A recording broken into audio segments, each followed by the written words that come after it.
السلام عليكم ورحمة الله وبركاته. إن الحمد لله نحمده ونستعينه ونستغفره ونعوذ بالله من شرور أنفسنا ومن سيئات أعمالنا من يهده الله فلا مضل له ومن يضلل فلا هادي له وأشهد أن لا إله إلا الله وحده لا شريك له وأشهد أن محمدا عبده ورسوله أما بعد. அன்புள்ள சகோதரர்களே, இன்றைய இந்த மாலை அமர்விலே நிரந்தரமே சுகம் தரும் என்ற தலைப்பில் சுவர்க்கம் பற்றிய ஒரு சிறிய புரிதலை நாம் இந்த இடத்திலே எடுத்துக்கொள்ளலாம் என்று நினைக்கின்றேன். அன்புள்ள சகோதரர்களே, இந்த நிரந்தரமே சுகந்தரும் அப்படி என்று சொல்லக்கூடிய இந்த தலைப்பு சொர்க்கத்தை பற்றிய எங்களது ஒரு முழுமையான புரிதலை தரக்கூடிய ஒரு தலைப்பு. காரணம், நம்ம சொர்க்கம் சம்பந்தமாக படிக்கக்கூடிய ஒவ்வொரு நேரங்களிலும் சொர்க்கத்திலே கிடைக்கக்கூடிய இன்பங்கள், ஒரு மனிதன் ஆசைப்படக்கூடிய அந்த இன்பங்கள், மகிழ்ச்சிகள், இது போன்றவற்றையெல்லாம் நாம் என்ன செய்கிறோம், நிறைய படிக்கிறோம். அந்த சொர்க்கத்திலே கிடைக்கக்கூடிய தூய துணைகள் பற்றி நம்ம படிக்கிறோம். அதுபோல் உணவுகள் பற்றி என்ன செய்கிறோம், படிக்கிறோம். நிம்மதியான சூழ்நிலைகளை பற்றி நம்ம படிக்கிறோம். அங்கே இருக்கக்கூடிய நீர்நிலைகளை பற்றி படிக்கிறோம். ஆபரணங்களை பற்றி படிக்கிறோம். போதையற்ற மதுவை பற்றி என்ன செய்கிறோம், படிக்கிறோம். பெரும் பெரும் மாளிகைகளை பற்றி படிக்கிறோம். அதனுடைய நிழல் தரும் மரங்களை பற்றி என்ன செய்கிறோம், படிக்கிறோம். ஒரு சோலை வனம் எப்படி ஒரு வாழ்க்கையில் இருக்க வேண்டும் என்று ஒருவன் ஆசைப்படுவானோ அந்த கற்பனைக்கே எட்டாத ஒரு இன்பம் தான் சுவர்க்கம் என்பது. அந்த ஒரு இன்பம் ஒரு மனிதன் மறுமையில் கிடைக்க வேண்டுமாக இருந்தால் இந்த உலகத்தில் அந்த இறைவன் சொல்லக்கூடிய கட்டளைகளுக்கு அடிபணிந்து செய்யக்கூடிய தவறுகளுக்கு இறைவனிடத்திலே மன்னிப்பு கேட்டு வாழ வேண்டும் என்பதுதான் ஒரு முஸ்லிமுடைய வாழ்க்கையுடைய சுருக்கம். ஆனால் சொர்க்கத்தை பற்றி அல்லாஹு தாலா சொல்லக்கூடிய ஒரு சில முக்கியமான வர்ணனைகள் கூடுதலாக சொர்க்கம் சம்பந்தமாக பேசப்படுகிற நேரத்தில் சொல்லப்படுவதில்லை. அதை குறித்து நான் இங்கே சுருக்கமாக சொன்னாலும் இந்த இடத்துல நம்ம தெரிந்து கொள்ள வேண்டிய பிரதானமான விஷயம் என்னென்றால், மனித வாழ்க்கை சொர்க்கம் என்றது ஏன் தேவை, மனித வாழ்க்கைக்கு சொர்க்கம் என்பது ஏன் தேவை என்பது தான். நான் நேத்ததை ஒரு நேரடியாக சுட்டி காட்டினேன். அல்லாஹ் ரப்புல் ஆலமீன் குர்ஆனில் எந்த சந்தோஷங்களை பற்றி பேசினாலும், எந்த துன்பங்களை பற்றி அல்லாஹு தாலா பேசினாலும் ஒரு விஷயத்தை அதில் சேர்த்து பேசுவான். நீங்கள் அவதானிக்கலாம். ஆங்காங்கே இந்த துன்பம் உங்களை விட்டு போய்விடும் அப்படின்னு சொல்லுவான். இந்த துன்பம் உங்களை விட்டு போய்விடும், இந்த சோதனை உங்களை விட்டு போய்விடும், இந்த கஷ்டம் உங்களை விட்டு போய்விடும், இந்த துன்பங்களிலே நீங்கள் பொறுத்து கொள்ளுங்கள், இந்த கஷ்டத்திலே பொறுத்து கொள்ளுங்கள், இந்த வேதனையை நீங்கள் பொறுத்து கொள்ளுங்கள் என்று அல்லாஹு தாலா சொல்லுவான். இன்பங்களை பற்றி அல்லாஹு தாலா பேசுகிற ஒவ்வொரு நேரத்திலும் பெருமை அடிக்க வேண்டாம். உங்களோட முயற்சியால் அதை என்ன செய்யலை, கிடைக்கவில்லை. அல்லாஹ் நினைத்தால் அதை பறித்து விடலாம், அல்லாஹ் நினைத்தால் அதை அழித்து விடலாம், அல்லாஹ் நினைத்தால் உங்களுக்கு அதை அனுபவிக்காத நிலையில் அது வந்து விடலாம் என்று அல்லாஹு தாலா சொல்கிறான். சில சூறாக்களில் அல்லாஹு தாலா அவர்கள் தூங்கி கொண்டிருக்கிற நேரத்தில் அவர்களை அழிவு அவர்களை பிடித்து விடாது என்று அவர்கள் எண்ணுகிறார்களா அப்படின்னு அல்லாஹு தாலா சொல்கிறான். அப்போ தூக்கம் என்ற ஒரு சந்தோஷமான நிகழ்வின் பொழுது இப்படி என்ன, அவர்களை அது பிடித்து கொள்ளும் என்றால் அந்த சந்தோஷமான நிகழ்வு என்ன செஞ்சிடும், இல்லாமல் போய்விடும். அவர்கள் வஹும் ஃபரிஹூன், மிகவும் சந்தோஷமாக இருக்கக்கூடிய மகிழ்ச்சியான நேரத்தில் அழிவு அவர்களை பிடித்து கொள்ளாதா. கடலிலே போய் துவா செய்து விட்டு கரைக்கு வந்த பின்னால் அந்த ஆபத்திலிருந்து நீங்கியவர்களை அல்லாஹு தாலா கரையிலே பிடித்து விட மாட்டான் என்று அவர்கள் நினைக்கிறார்களா. இந்த செய்தியிலெல்லாம் ஒரு அம்சம் இருக்கிறது. அல்லாஹ் எச்சரிக்கக்கூடிய விஷயமெல்லாம் இந்த இடத்துல, எந்த ஒரு சப்ஜெக்ட் நான் உங்களுக்கு தந்திருந்தாலும் கூட அதை நான் உங்களுக்கு நிரந்தரமாக்கவில்லை. அதான் அல்லாஹு தாலா சொல்கிறது. எதை உங்களுக்கு நான் இந்த உலகத்தில் தந்தாலும் அதை நான் உங்களுக்கு நிரந்தரமாக்கவில்லை. நிரந்தரம் என்றால் எந்த துன்பத்தையும் நான் உங்களுக்கு நிரந்தரமாக என்ன செய்யலை, நான் தரலை. எந்த இன்பத்தையும் உங்களுக்கு நான் என்ன செய்யலை, நிரந்தரமாக தரவில்லை. எந்த உயர்ந்து போகக்கூடிய பொருளாதாரத்தில் வளர்ந்தவரை எடுத்துக்கொண்டாலும் ஒரு காலத்தில் அவர் ஒரு கீழ்நிலையில் என்ன செஞ்சிருப்பார், இருந்திருப்பார், கஷ்டப்பட்ட நிலைமையில் இருந்திருப்பார். அப்போ அல்லாஹு தாலா அந்த கஷ்டத்தை மாற்றி இருக்கிறான். இந்த இன்பமான நிலையில் இருக்கிற நேரத்தில் கூட அவருக்கு நஷ்டம் வரலாம், அவர் இழந்து போய்விடலாம். பலரை நம்ம பார்த்துருக்கிறோம். இவரெல்லாம் ஏழையாவாரா அப்படி என்று நம்ம கற்பனையே பண்ணாதவர்கள் தெருக்கு வந்திருக்கிறார்கள், வீதிக்கு வந்திருக்கிறார்கள், வீடற்ற நிலைமைக்கு போயிருக்கிறார்கள். அப்போ இதெல்லாம் நீங்கள் பார்த்தீங்கன்னு சொன்னால் இந்த உலகம் என்பது நிரந்தரம் அல்ல அப்படி என்றது அல்லாஹு தாலா துன்பத்திலும் சொல்கிறான், இன்பத்திலும் அல்லாஹு தாலா சொல்கிறான். உங்களுக்கு எந்த துன்பம் வந்தாலும் அது அல்லாஹ் எழுதியதிலிருந்தே வருகிறது, பொறுமையாறீங்கன்னு அல்லாஹு தாலா சொல்கிறான். அல்லாஹு தாலா உங்களுக்கு அதை இல்லாமல் ஆக்கி விடுன்னு பல இடங்களில் வாக்களிக்கிறான். எந்த இன்பத்தை தந்தாலும் பெருமை அடிக்காதீங்கன்னு சொல்கிறான். இப்போ குர்ஆன் அல்லாஹு தாலா மனிதனுடைய சில செயல்பாடுகள் நிரந்தரமாக, இது முதல் அம்சம், இதை நம்ம புரிஞ்சுக்கொள்கிறோம். நிரந்தரமின்மை, ஹுலூத், அரபில் சொல்கிறது ஹுலூத் இல்லை அப்படி என்று சொல்லி அல்லாஹு தாலா இந்த உலகத்துடைய எல்லா விஷயங்களுக்கும் என்ன செய்கிறான், அல்லாஹு தாலா சொல்கிறான். அடுத்ததாக என்னன்னா, ரெண்டாவது, இந்த உலகத்தில் யாருக்கு எது கிடைத்து விட்டாலும் எங்களுடைய மனதில் என்ன இருக்கணும் என்றதையும் அல்லாஹு தாலா சொல்லி காட்டுகிறான்.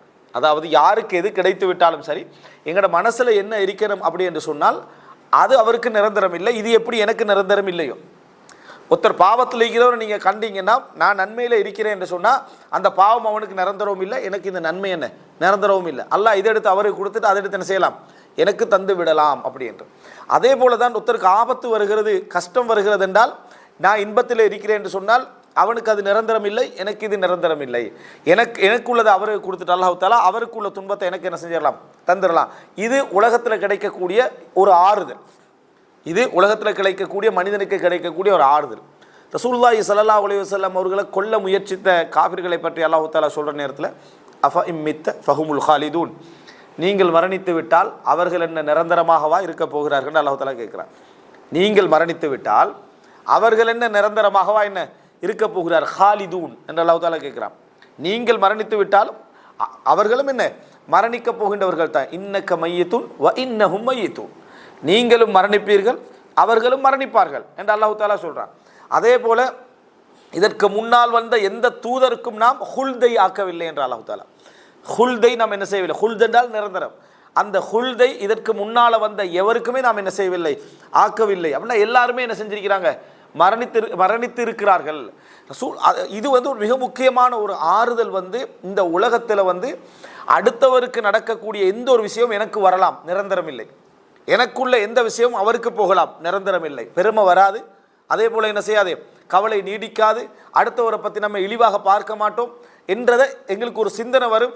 இந்த நிரந்தரம் இல்லை என்ற சரியான ஒரு சிந்தனை நமக்கு இருக்குமாக இருந்தால், அதுபோல் அல்லாஹு தாலா மூன்றாவது, மனிதன் தன்னையே ஆறுதல் படுத்திக் கொள்றதுக்கும் இந்த நிரந்தரம் இல்லை என்பது அல்லாஹு தாலா உபதேசமாக சொல்லியிருக்கிறான். இந்த ஒவ்வொன்றிலையும் பல குர்ஆன் வசனங்களை நம்ம சொல்ல முடியும். அதாவது தனக்கு எந்த ஒன்றாக இருந்தாலும் ஒரு துன்பம் ஏற்படுகிற நேரத்தில், ஒரு இன்பம் ஏற்படுகிற நேரத்தில் உனக்கு ஆறுதல் சொல்லிக்கல. துன்பத்தில் ஆறுதல் தேவையே, இன்பத்தில் பெருமை வரும், துன்பத்தில் என்ன ஆறுதல் தேவைப்படும். அதையும் அல்லாஹ் தஆலா அந்த நிரந்தரமின்மையை உங்களோட மனசுக்குள்ள என்ன செஞ்சுக்கங்க, எழுதிக்கங்க, அது உங்களுக்கு ஆறுதலாக இருக்கும். எப்படி ரசூலுல்லாஹி ஸல்லல்லாஹு அலைஹி வஸல்லம் அவர்கள் கொல்லப்பட்டார்கள் என்ற செய்தி பரவுது. அல்லாஹ் குர்ஆன் வசனம் எப்படி இறக்கணும், கொல்லப்படலை, பொய்யது, கொல்லப்படவில்லை, பொய்யன்னு தானே குர்ஆன். நம்ம நினைக்கிற மாதிரி யோசிச்சு பார்த்தோம்டா, ரசூலாங்க கொல்லப்பட்டதுன்னு பொய்யான செய்தி, அது அவதூறான செய்தி என்று. அல்லாஹ் தஆலா அதை என்ன செய்யலை, எடுக்கலை. அஃப இம்மாத் அவ் குதிலன் கலபத்தும் அலா அகாபிக்கும், அவர் மரணித்தால், கொல்லப்பட்டால் நீங்கள் வந்த வழியை மார்க்கத்தை விட்டு திரும்பி போயிடுவீங்களான்னு அல்லாஹ் தஆலா கேட்டான். இன்றைக்கு இல்லாட்டி அவர் என்றைக்காவது மௌத்தாகுவார், இன்றைக்கு இல்லாது விட்டால் என்றைக்காவது அவர் மரணிப்பார். அப்போ அவ இம்மாத்த, அவர் மரணித்து விட்டால், கொல்லப்பட்டு விட்டால் நீங்கள் வந்த வழியை திரும்பி போயிடுவீங்களான்னு கேட்குறான் அல்லாஹ். அப்போ இப்போ மரணிக்கலை என்று அல்லாஹ் தஆலா வசனம் இறக்கலை, இப்போ அவர் மரணிக்கலைன்னு தெளிவுபடுத்தலை. ஒன்றே ஒன்று அல்லாஹ் தஆலா கேட்குறான், அவ இம்மாத்த, அவர் மரணித்தால். அப்போ நிரந்தரமாக நீங்கள் நினச்சிட்டு இருக்கிறீங்களா, அவரை என்ன நிரந்தரம் என்று நினைத்து கொண்டிருக்கிறீர்களா என்று அல்லாஹ் தஆலா கேட்பது தானே அது. இதற்கு முன்னால் எந்த தூதருக்கும் நம்ம என்ன செய்யலை, நிரந்தரத்தை ஆக்கவில்லை. அதாவது எந்த நபிக்கும் நிரந்தரத்தை ஆக்கவில்லை. எனவே எல்லாருமே மரணித்துத்தான் ஆக வேண்டும் என்று அல்லாஹ் தஆலா சொல்லி காட்டுகிறான். அப்போ மூணாவது அல்லாஹ் தஆலா நிரந்தரம் என்கின்ற ஒரு சப்ஜெக்டில் மனிதனுக்கு ஒரு இழப்பு வந்தால், ஒரு கஷ்டம் வந்தால் நிரந்தரம் இல்லை அப்படி என்றதான் ஆறுதலே. நான் மட்டுமல்ல, எல்லோரும். எப்பயும் துன்பம் எப்போ ஆறுதலாக மாறும், எல்லாருக்கும் இருந்தால் துன்பம் எப்போ ஆறுதலாக மாறும் என்று சொன்னால், முதலாவது உங்கள் வீட்டில் கரண்ட்டு போயிட்டுன்னு வைங்களேன், முதல் கேள்வி என்ன, அடுத்த வீட்டை செக் பண்ணு அப்படின்ற. சரியா, அடுத்த வீட்லேயும் போயிட்டுண்டா அப்போ நமக்கு ஒரு ரைட்டு, எல்லா இடத்துலையும் போனது ஒரு கன்ஃபார்ம் ஆகுது தானே. எல்லா இடத்துலையும் போனது கன்ஃபார்ம் ஆகிற டைமில் மனிதன்கிட்ட பதட்டம் அடங்கிடுது. எதனாலேயோ அடங்குது அது. ஒரு வேளை என்ன, நமக்கு பில்லை கட்டாமல் வெட்டிட்டு போயிட்டானா, அதான் இதான் ஏதோ ஒரு பதட்டம் இருக்கு. எல்லாருக்கும் அந்த துன்பம் என்று சொன்னே அடங்கிறது. இந்த வீட்டில் கொரோனா வந்துட்டு அப்படின்னா அடுத்த வீட்லேயும் வந்ததோட ரிலாக்ஸ் ஆகிடுறான். ஏரியா ஃபுல்லாக பரவினா மனிதன் துன்பம் பரவணும் அவன் நினைக்கிறது இல்லை. எல்லாருக்கும் இந்த துன்பம் இருக்குது, அப்போ நானும் பொறுத்துக்கொள்றேன்னு பழகிறதா அது. எல்லாருக்கும் துன்பம் யாரும் மரணிக்கணும்னு நினைக்கல, யாருக்கும் கஷ்டம் வரும்னு நினைக்கல.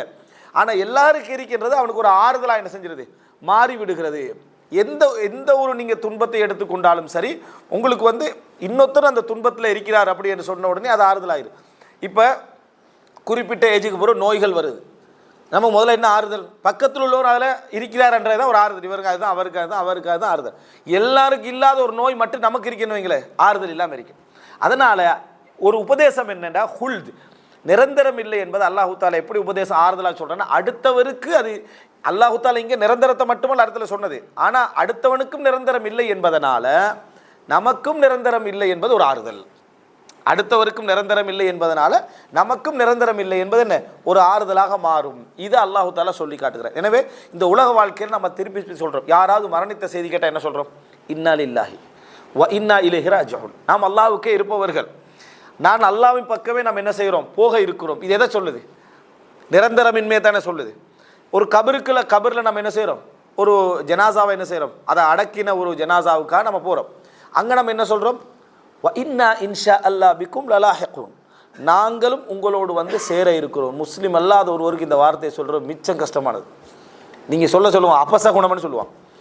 அதாவது ஜனாசா மையவாடியில் இருந்து வீட்டில் எடுங்களேன், நான் மௌத்தாகினாடி, உங்களுக்கு ஏன் தேவையில்லா இந்த கதையை எடுக்கிறீங்கன்னு தான் எல்லாரும் சொல்லுவாங்க. ஏன் இந்த கதையை எப்படி எடுக்கணும், சரி எல்லாரும் மௌத்தாகிறவங்க தான், இந்த கதையை நம்ம என்ன எடுக்க வேண்டிய விஷயம். இது ஈமான் உள்ளவங்களா இருந்தால் கொஞ்சம் இப்படி சரியா, எல்லாரும் மௌத்தாகிறவங்க தான், இப்போ அந்த கதையை எடுக்க தேவையில்லை, எப்படியும் அந்த கதையை எடுத்தாலே மௌத்தாகிடுவான்னு ஒரு பயம் சரியா. இது மனித இயல்பில் இருக்கு. கபன் ஜனாசா அது குளிப்பாட்டுற இடத்துல வச்சு கொஞ்சம் குளிப்பாட்டுறதுக்காக கொஞ்சம் படுங்கன்னு சொல்லி ஒருத்தரும் எனக்கு முன்னுக்கு வராரு இல்லை, அதான் கடைசியாக கபனாயிருமோன்னு என்னது அதில் முன்னுக்கு வாரது இல்லை. யாரும் அதை பழக்கப்பட்டாக்கள் தான் என்ன செய்வாங்க, அதுக்கு முன்னுக்கு வருவோம். ஏன்னா குளிப்பாட்டுறதுக்கு கபன் போடுறதுக்கெல்லாம் அப்படியே இருக்கணும் சரியா, அப்படியே இருக்கணும்ன்றதுனால யாரும் அதுக்கு வாரது இல்லை. ஏன்னா மனிதன்ட்டு அப்படி ஒன்று இருக்கு. ஆனால் நாங்கள் என்ன சொல்கிறோம், இந்த ஜனாசா மையவாளி இருந்துட்டு வ இன்னா இன்ஷா அல்லாஹ் பிக்கும் லலாஹிகூன், நாங்கள் உங்களோடு சேர இருக்கின்றவர்கள் தான் இன்ஷா அல்லாஹ். 20 வயசு பிள்ளைன்னு சொல்லுது, 15 வயசு பிள்ளைன்னு சொல்லுது, 30 வயசு நபருன்னு சொல்கிறாரு, 40 வயசு ஆளுன்னு சொல்கிறார், எல்லாரும் சொல்கிறார் அந்த கபர் இதை பார்த்து. அப்போ முஸ்லீம்கள் இது ஒரு சொல்லப்பட்ட ஒரு அற்புதமான ஒரு தைரியமான ஒரு வார்த்தை. அதான் அருந்ததி ராய் என்ற ஒரு எழுத்தாளர் சொல்கிறாரு, ஒரு முஸ்லீமுடைய வீட்டில் தான் இறந்த 3 நாளில் திருமணம் நடக்கும். ஒரு முஸ்லீமுடைய வீட்டில் தான் இறந்த 3 நாளில் என்ன செய்யும், திருமணம் நடக்கும். மற்ற இடங்கள் அதெல்லாம் என்னது மிக சிரமமான விஷயம். காரணம், அவர்கள் மரணத்தை ஒரு அபசகுணமாக பார்க்கல, ஒரு இடத்துலேருந்து இன்னொரு நிரந்தர வாழ்க்கைக்கு அவங்க என்ன செய்கிறாங்க, மாறுகின்றவர்களாக அவர்களை பார்க்கிறார்கள். அதனால் அவங்களுக்கு அது என்ன ஒரு கவலை, அந்த நேரத்தில் என்ன இருந்தாலும் அடுத்த செகண்ட் வாழ்க்கைக்கு என்ன செஞ்சிடறாங்க, ரெடியாகி விடுகிறார்கள், தயாராகி விடுகிறார்கள். ஏன்னா அது அல்லாஹ்விடத்தில் போகிற ஒரு விஷயம் அப்படி என்றது. எனவே 3வது சப்ஜெக்ட் என்ன நம்ம புரிந்து கொள்ளணும், நிரந்தரம் இன்மை என்பது எல்லோருக்கும் இருப்பதனால நம்ம அதை என்ன செய்கிறோம்னா ஒரு ஆறுதல் என்ற ஒரு பகுதி வருது அதில் நம்ம இது போயிடுது. எந்த ஒரு இன்பம் போனாலும் எல்லாருக்கும் இப்படி இன்பங்கள் போகும், எந்த ஒரு துன்பம் வந்தாலும் எல்லாருக்கும் இந்த துன்பங்கள் என்ன செஞ்சிடும், இல்லாமல் போகும், நிரந்தரமாக இருக்காது, இப்படி என்று நினைப்பதை நம்ம என்ன செய்யணும், புரிந்து கொள்ள வேண்டும். 4வது, இந்த உலகத்தில் அல்லாஹு தாலா எதை யாருக்கு நிரந்தரமாக கொடுப்பதாக இருந்தாலும் அது நிரந்தரம் அல்ல. இந்த உலகத்தில் அல்லாஹு தாலா யாருக்கு எதை நிரந்தரமாக கொடுத்தாலும் அது நிரந்தரம் அல்ல, அல்லாஹ்வுடைய பார்வையில் அது அருளும் அல்ல. இதை நம்ம தெரிஞ்சுக்கொண்ட விஷயம். அதாவது இந்த உலகத்தில் எதையாவது ஒன்று எனக்கு நிரந்தரமாக இருக்குன்னு ஒருத்தர் ஆசைப்பட்டாருண்டா, நிரந்தரமாக அல்லாஹு தாலா கொடுத்தான்னு சொன்னால் அது உண்மையிலே நிரந்தரம் அல்ல. ஆனால் மனிதன் அது நிரந்தரமாக நினைக்கலாம், அது உண்மையிலே நிரந்தரமும் அல்ல, அதே நேரம் அவனுக்கு அது அருளும் அல்ல.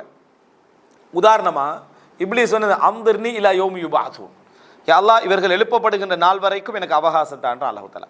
அப்போ இப்லீஸ் ஒரு என்னது ஹுலூத் நிஸ்பி, ஒரு என்ன சொல்ல போனால் ஒரு அதாவது கம்பேரேட்டிவ்லின்னு சொல்லுவாங்களே அப்படி நிரந்தரமாக இருக்கிறார் அவர். ஏன் ஒப்பிட்டு பார்த்தா அவர் நிரந்தரம் தானே, மக்களோட ஒப்பிட்டு பார்க்குற டைமில் அவர் என்ன நிரந்தரமாக அவர் என்ன செய்கிறார், இருக்கிறார்னு அர்த்தம். இப்லீஸ் நிரந்தரமாக இருந்துட்டுக்கிறார்னு அர்த்தம். ஆனால் அல்லாஹு தாலா வேற யாருக்கு நிரந்தரத்தை ஆக்கல, அவனுக்கு விருப்பமான தூதருக்கு 63 வயசில் அல்லாஹு தாலா என்ன செஞ்சிடறான், எடுத்துடுறான். ஆனால் இப்லீஸுக்கு நிரந்தரத்தை கொடுத்திருக்கிறான். நீண்ட காலம் என்னது இப்லீஸுக்கு வாழ்க்கையை என்ன செஞ்சுக்கிறான், அல்லாஹு தாலா கொடுத்துருக்கிறான். அப்போ இதுவும் நமக்கு ஒரு செய்தி என்னடா, அது நிரந்தரம், ஆனால் அது அருளாக அல்லாஹு தாலா என்ன செய்யலை, அதை செய்யவில்லை. அதே போல் இந்த உலகத்தில் எந்த ஒன்றையும் அல்லாஹு தாலா தந்தாலும் அது நிரந்தரம் போன்று இருந்தாலும் அது நிரந்தரம் அல்லன்றதுக்கு என்ன செய்தி என்றா பாருங்கள், அல்லாஹ் ரப்புல் ஆலமீன் பல இடங்களில் மனிதர்களுடைய சிந்தனை இந்த நிரந்தரம் என்ற ஒரு ஃபீலிங் வரும். நிறைய நீண்ட காலம் இருந்தால், அறிவு நீண்ட காலம் இருந்தால், அதுபோல் இன்பங்கள் நீண்ட காலம் இருந்தால், பணம், பொருளாதாரம், உழைப்பு, தொழில் நீண்ட காலம் இருக்கிற டைமில் நம்மளை விட்டு போகாது என்ற மாதிரியான ஒரு எண்ணத்தை செய்தான் கொடுத்துருவான். நம்மளை விட்டு போய் சான்ஸ் இல்லைன்னு அப்படி நினைக்கிற அளவுக்கு கொடுத்துருவான். எப்படி தந்தானோ அப்படி எல்லாம் எடுப்பான். ஒரு சின்ன ஒரு லூப் போல தான் அல்லாஹ் தஆலா என்ன செய்வான், தருவான். அதன் வழியாக எல்லாரும் என்ன செஞ்சிருவாங்க, வெளியே போயிடுவாங்க. அது ஒரு பெரிய ஆசையாக இருக்கும். எந்த ஆசை உங்களை உழைக்க வச்சதோ அதே ஆசையால் உங்களை என்ன செஞ்சிருவான், வெளியே எடுத்துருவான். அறிவிலும் தான் பணத்திலும் தான்.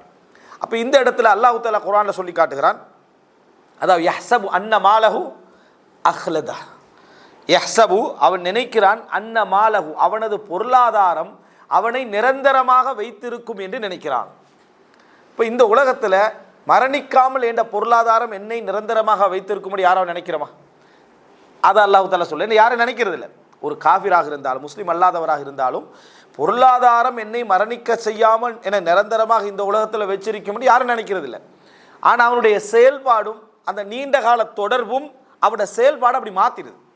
அந்த நீண்ட கால தொடர்பு என்ன செஞ்சிருதுன்னா ஒரு நிரந்தரமான ஆள் மாதிரி, மற்றவர்களுக்கு அது என்ன சான்ஸ் இல்லாதது போலையும் இவனது செயல்பாடு ஒரு நிரந்தர செயல்பாடு போலையும் அது மாட்டி விடுது. அதனால தான் அல்லாஹ் தஆலா யஹ்சபு அவன் நினைக்கிறான், அன்ன மாலஹு அவனது சொத்து அஹ்லதா அவனை நிரந்தரமாக வைத்திருக்கும் என்று சொல்லி அவன் என்ன செய்கிறான், மனிதன் நினைக்கிறான். அல்லாஹ் தஆலா சொல்ற கல்லா லயும்பதன்ன ஃபில் ஹுதமா அவன் அதாவது அந்த தகர்க்கக்கூடிய எரிக்கக்கூடிய நெருக்கக்கூடிய நரகத்திலே அவன் என்ன செய்வான், எரியப்படுவான் என்று அல்லாஹ் தஆலா சொல்லி காட்டுது. அப்போ யஹ்சபு அன்ன மாலஹு அஹ்லதா தனது பொருளாதாரம் தன்னை நிரந்தரமாக வைத்திருக்கும் என்று அவன் நினைத்திருக்கிறான். ஆனால் என்ன அந்த நினைப்பு என்ன தவறானது. ஏன் அல்லாஹ் தஆலா அப்படி சொல்கிறான் தெரியுமா? செயல்பாடை தான் அல்லாஹ் தஆலா சொல்கிறான். குர்ஆனில் இன்னொரு வசனத்தை பாருங்க, அதாவது வதத்தஹிதுன மசானிஅ லஅல்லக்கும் தஹ்லுதூன். அல்லாஹ் குர்ஆனில் சொல்கிறான் தத்தஹிதூன மசானி நீ கட்டுகின்ற கோட்டை கொத்தளங்களை எல்லாம் பார்த்தால், ஆது சமுதாயத்தை பார்த்து அல்லாஹ் சொல்கிறான், நீங்கள் கட்டுகின்ற கோட்டை கொத்தளங்களை எல்லாம் பார்த்தால் லஅல்லக்கும் தஹ்லுதூன் நிரந்தரமாக இந்த உலகத்தில் இருக்க வேண்டும் என்பதற்காக கட்டுவது போல இருக்கிறன்னு அல்லாஹ் தஆலா சொல்கிறான். நீங்கள் கட்ட பார்த்தா ஒரு மனிதனுக்கு 60 வருஷம் வாழ்க்கை, 20 வருஷத்துக்கு பிறகு உழைக்க ஆரம்பிக்கிறான், 40 வருஷத்தில் பொருளாதாரம் சேருது. வீடு கட்டுகிற நேரத்தில் தனக்கும் தண்ட பிள்ளைகளுக்குமா வீட்டை கட்டினான்னா நியாயம். ஆனால் அவன் கட்டுற வீடு எப்படி இருக்குதுன்னு சொன்னால் லஅல்லக்கும் தஹ்லுதூன் நீங்கள் நிரந்தரமாக இருக்க போகின்றீர்கள் போன்றல்லவா உங்கள் வீடுகளை கட்டுகிறீர்கள் அல்லாஹ் தஆலா சொல்கிறான். இங்கே அல்லாஹ் ஹுலூதை பற்றி பேசுகிறான். ஹுலூத் என்ற எண்ணம் மனிதனுக்கு வருது, நிரந்தரம் என்ற எண்ணம் என்ன செய்கிறது மனிதனுக்கு வருகிறது. அதாவது நீண்ட காலம் என்ற எண்ணம் வருகிறது. நீண்ட காலம் என்கின்ற எண்ணம் இந்த வருவதே மனிதனுக்கு ஒரு விதமான என்ன, அதாவது ஒரு ஈமானிய குறைவு அதை என்ன செய்கிறது காட்டுகிறது, அல்லது ஈமான் இன்மை அதை என்ன செய்கிறது காட்டுகிறது அவனது செயல்பாட்டின் காரணமாகும். அதனால தான் அல்லாஹ் ரப்புல் ஆலமீன் சொல்லுகிறான், உண்மையிலேயே முஸ்லீம் அல்லாத மக்களுக்கு அல்லாஹ் எப்படி கொடுத்திருக்கணும்டா இந்த உலகத்தில். நம்ம இப்போ பார்த்து கொஞ்சம் கவலைப்படுறாங்களே, என்ன வட்டி எடுக்கிறான், அதை எடுக்கிறான், இதை எடுக்கிறான், ஆனால் அவன் நல்லா தானே இருக்கிறான், நம்ம ஹலால் ஆகிக்கிறோம், அது இருக்கிற நம்ம கஷ்டப்பட்டு கட்டிக்கிறோன்னு கேட்குறோமே. அல்லாஹ் சொல்கிறான் என்ன சொன்னால், அதாவது வலவுலா யக்கூனன் நாஸ் உம்மத்தன் வாஹிதத்தன் இந்த உம்மத்து முழுமையாக ஒரே உம்மத்தாக மாறிவிடும் என்று இல்லை என்றால் இறை நிராகரிப்பாளர்களுக்கு நான் தங்கத்தாலான வீடுகளை அமைத்து கொடுத்திருப்பேன் என்றான். சட்டப்படி என்ன கொடுத்துருக்கணும்னா முஸ்லீம் அல்லாத மக்களுக்கு இந்த உலகத்தில் எல்லாம் தங்கத்தால் தான் ஊடு கொடுத்துருக்கணும்ன்றா அல்ல விளங்கிட்டா, தங்கத்தால் தான் ஊடு கொடுத்துருக்கணும். ஏன் இந்த உலகம் அவனது சொர்க்கம். அப்போ எதால் கொடுக்கணும், தங்கத்தால் கொடுக்கணும். தங்கத்தால் கொடுத்தா எல்லாரும் ஒரே உம்மத்தாக மாறி விடுவார்கள்ன்ற அல்ல. அப்படின்னா என்ன, எல்லாரும் காபிராகிப்பான். சரியா? அல்லாஹ் தஆலா சொல்றா எல்லாருமே இவர்கள் காபிராகி இருப்பார்கள். லவுலா யகூனன் நாஸ் உம்மத்தன் வாஹிதத்தன் இந்த வசனத்தை கற்பனை பண்ணி பாருங்க. நம்ம என்ன நினைப்போம்னா அல்லாஹ் ஏதோ ஒரே உம்மத்தை பற்றி பேசுறாண்டு இல்ல. லவுலா யகூனன் நாஸ் உம்மத்தன் வாஹிதத்தன் ஒரே சமுதாயமாக மனிதர்கள் ஆகி விடுவார்கள் என்று மட்டும் இல்லை என்றால் நான் அவர்களுக்கு லஜஅல்னா லிமை யக்ஃபுரு பிர் ரஹ்மான் இறைவனை நிராகரிக்க கூடியவர்களுக்கு தங்கத்தாலான மாளிகைகளை நான் அமைத்து கொடுத்திருப்பேன் என்றான். ஆனால் அப்படி கொடுத்தா எல்லாரும் காபிராகி விடுவார்கள் என்றதுனால பிரித்து கொடுத்திக்கிறான். தங்கத்தை பிரிச்சேன்னு வேற வேற வேற பெத்தரில் அதுக்கே காபிரா பார்க்குறான். பண்ணிக்கிட்டா அதுக்கு அவன் நல்லா தனிக்கிறான், அப்படி இருக்கிறான், இவன் இப்படிக்கிறான், நாங்கள் அப்படின்னு அதுக்கே போக பார்க்குறாங்கடா. உடனே எல்லாம் போகிறோம், முஸ்லீம்கள் எல்லாரும் போகிறாங்க. யார் ஏரியா இது? எல்லாம் ஃபுல்லாக முஸ்லீம் அல்லாதவங்க ஏரியா. அதான் தங்கத்தால் ஊடு. முஸ்லீம்கள் ஃபுல்லாக என்ன சாதாரணமாக கல்லுகளை கட்டிடிக்கிறான். முஸ்லீம் அல்லாதோட எந்த பிரதேசத்துக்கு போனாலும் தங்கத்தால் ஊடுன்னா யார் முஸ்லீம் ஆயிப்பான்? அல்லாஹ் இறக்கப்பட்டு தான் அதை கொடுக்காமிக்கிறேன்றான். உன்னை ஈமான பாதுகாக்கிறதுக்காக வேண்டி, உனது ஈமான் உள்ள போராட்டத்துக்காக வேண்டி தான் அல்லாஹ் ரப்பல் ஆலமீன் அதை என்ன செய்யறான், கொடுக்காமல் இருக்கிறான்னு குர்ஆன்ல சொல்லி காட்டுறான். அப்போ இப்போ நினைச்சு பாருங்க, ஹுலூதை போன்ற ஒரு உதவி யாருக்கு கொடுக்கணும்ன்றாண்டா முஸ்லீம் அல்லாதவர்களுக்கு கொடுக்கணும் அப்படின்னு அல்லாஹ் தஆலா சொல்லி காட்டுறான். எனவே இந்த உலகம் என்பது எப்பயும் நம்ம புரிஞ்சு கொள்ளணும் என்னென்றா, நிரந்தரம் என்கின்ற அம்சம் இந்த உலகத்தில் கிடையாது. ஆனால் நிரந்தரம் போன்று செயல்படக்கூடிய உணர்வுகள் எங்களுக்கு வரும். நிரந்தரம் போன்று செயல்படக்கூடிய உணர்வுகள் வரும். அப்போ நம்ம கவனமாக இருக்க வேண்டும். நம்ம முஸ்லீம் அல்லாதவர்களுக்கு ஒப்பிடுவது போன்ற ஒரு நிலை வந்துடக்கூடாது. எல்லா பேச்சுக்களையும் கவனமாக இருக்கும், எல்லா வசனங்களையும் கவனமாக இருக்கும், எல்லா நடைமுறைகளையும் கவனமாக இருக்கும். சில நேரங்களில் நாங்கள் எண்ணங்களை வச்சு நியாயப்படுத்திக் கொள்வோம்.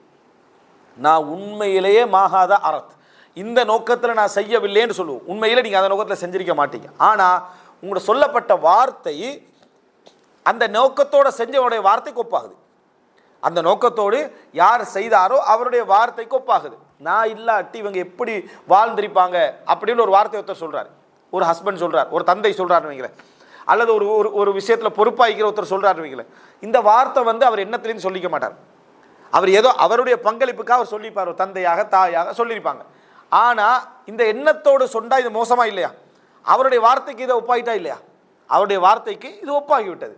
எனவே எண்ணத்தை நியாயப்படுத்தக்கூடாது. ஷைத்தான் என்ன செய்வான்டா, வார்த்தைகளை கொண்டும் எண்ணத்தை உருவாக்குவான். நம்ம நினைக்கிறோம் நமது உணர்வால கோபம் வருது அப்படின்னு, நம்ம கோபத்தால் பேசுகிறோம்னு நினைக்கிறோம். பல இடங்களில் ஷைத்தான் பேச்சால கோபத்தை உண்டாக்குவான். உங்களோட பேச்சாலேயே உங்களோட கோபத்தை வளர்ப்பான். நீங்கள் மெதுவாக பேசுகிற டைமில் உங்களுக்கு இறக்கத்தை வளர்ப்பான் அல்லாஹ் ரப்புல் ஆலமீன். ஆனால் நீங்கள் என்ன, அதாவது கோபமாக பேச ஆரம்பிச்சிக்கிற, சத்தமாக பேச ஆரம்பிச்சிக்கிற கோப உணர்வு பிறக்கும். கோப உணர்வு என்ன செய்யுமா, பிறக்க ஆரம்பிக்கும். அதே மாதிரி தான் இந்த அம்சம். சில வார்த்தைகள் நம்ம எண்ணங்கள் தூய்மையாக இருந்து பேசுவோம், ஆனால் அந்த வார்த்தையை வச்சு அந்த எண்ணங்களை செய்தால் என்ன செய்வான், உருவாக்குவான் என்பதை புரிந்து கொள்ள வேண்டும். எண்ணங்களை வைத்து வார்த்தைகளும் வரும், வார்த்தைகளை வச்சு எண்ணங்களும் என்ன செய்யும், உருவாகும். அதில் மிக கவனமாக நாங்கள் என்ன செய்ய இருக்க வேண்டும். அப்போ இந்த இடத்த நம்ம எடுத்து பார்த்தோம்னா, நிரந்தரம் என்கின்ற போன்ற எந்த வார்த்தையும் எங்கள்கிட்ட வெளிப்பட்டு விடக்கூடாது. அது நன்மையாக இருக்கலாம், தீமையாக இருக்கலாம், எந்த ஒரு அம்சமாக இருக்கலாம். அல்லாஹ் தஆலா எனக்கு தற்காலிகமாக தந்து சோதிக்கிறான், தற்காலிகமாக தந்து சோதிக்கிறான் என்பதை தான் நம்ம எப்பொழுதுமே நினைத்து கொண்டிருக்க வேண்டும். அன்புள்ள சகோதரர்களே, இதை நம்ம நினைத்தோம் என்று சொன்னால் ஒரு மனிதன் மிகப்பெரிய இன்பமாக எதை பார்ப்பான்டா. இப்போ உலகத்தில் உள ரீதியாக எடுத்து பாருங்க, ஒரு இன்பம் வருது, ஒரு பெரிய சந்தோஷம் வருது, ஒரு பெரிய ஒரு அமௌண்ட் எங்களுக்கு பிஸ்னஸுக்கு கிடைக்குது, அல்லது ஒரு பெரிய ஒரு லாபம் கிடைக்குது.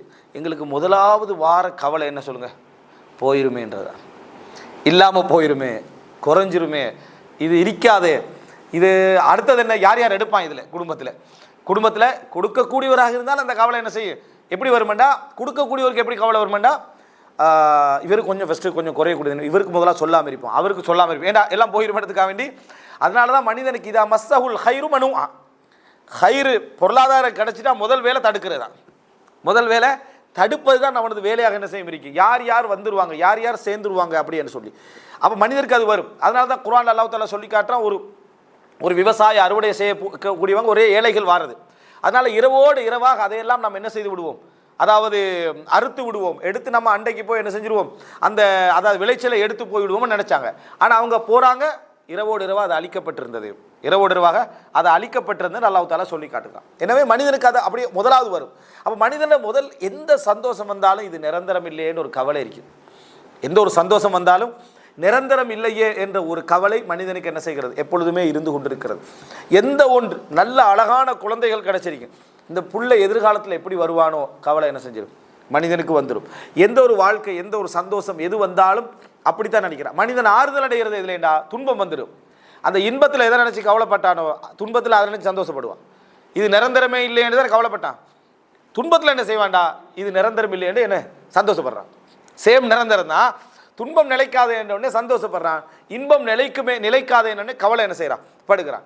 அதனால் அல்லாஹ் தஆலா சொர்க்கம் என்று எங்களுக்கு சொல்கிற நேரத்தில் நீங்கள் மற்ற இன்பங்கள் அதெல்லாம் சொர்க்கத்துடைய ஸ்பெஷல். அல்லாஹ் எல்லா இடத்துலையும் சொல்லுகின்ற பொழுது ஹாலிதீன ஃபீஹா அதை சொல்கிறான்.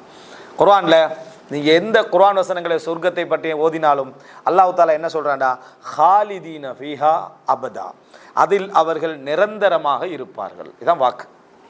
இந்த உலகம் நிரந்தரம் இல்லை, இந்த உலகம் நிரந்தரமற்றது என்பதை உணர்த்துவதற்கு சொர்க்கத்துடைய உச்சகட்ட முதல் தர ஆழமான ஒரு மனிதன் எதிர்பார்க்க வேண்டிய மிகப்பெரிய இன்பம் என்ன தெரியுமா, அந்த இன்பம் என்ன, நிரந்தரம் என்றது தான். அதனால தான் அல்லாஹ் தஆலா ஹாலிதீன ஃபீஹா அபதா. ஒருத்தர் இதை விளங்காமல் அந்த ஹாலிதீன ஃபீஹா அபதாவை படித்தார்னா அல்லாஹ் ஏன் ஹாலிதீன ஃபீஹா அபதான்னு தொடர்ந்து சொல்கிறான்னு நம்ம புரிஞ்சு கொள்ள மாட்டோம்.